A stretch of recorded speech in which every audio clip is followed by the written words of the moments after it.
table for anterior thoracic wall and superior mediastinum.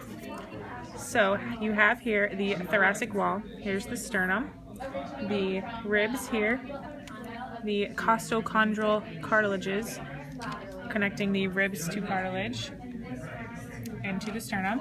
We have the external intercostal muscles, the internal intercostal muscles, the external intercostal membranes. You can see better on this side here, the fibrous muscles. And if we turn to the posterior side of the thoracic wall, you see the transverse thoracic muscles. You see the innermost intercostal muscles.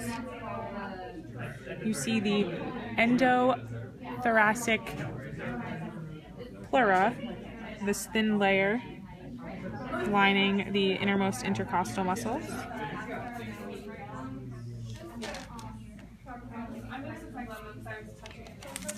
Okay, and then for a clinical application associated with the thoracic wall would be in the insertion of a chest tube. And that happens, a short incision is made in the 5th or 6th intercostal space at the mid-axillary line, which is at nipple level. And the tube may be directed superiorly toward the cervical pleura for air removal, or inferiorly toward the costodiaphragmatic recess for fluid drainage.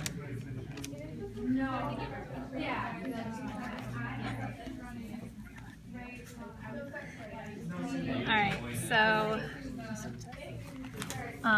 the blood vessels from the heart, the most anterior one is the pulmonary trunk, which then branches into the pulmonary arteries, which go into each lung, and the other one goes this way. And then right next to that we have the aorta, and the aortic arch right here. The first one is the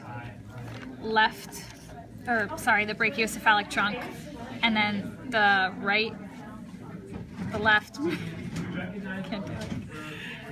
left common carotid artery and the left subclavian artery. And then The pulmonary artery and veins inside the lung. oh yeah. And over here you can see the pulmonary arteries and pulmonary veins. The top. Yeah. The top ones are gonna come from the pulmonary trunk into the lung. And then over here you can see the pulmonary veins going back into the heart. And then right here we have the superior vena cava, which then branches into the left and right brachiocephalic trunks, or veins, sorry, which then go to the left subclavian vein and the left internal thoracic, or internal jugular vein. And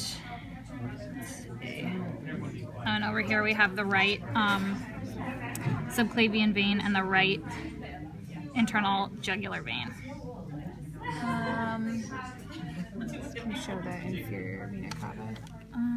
Yeah, the inferior vena cava is down here where it comes through the diaphragm, which is this big muscle under the heart.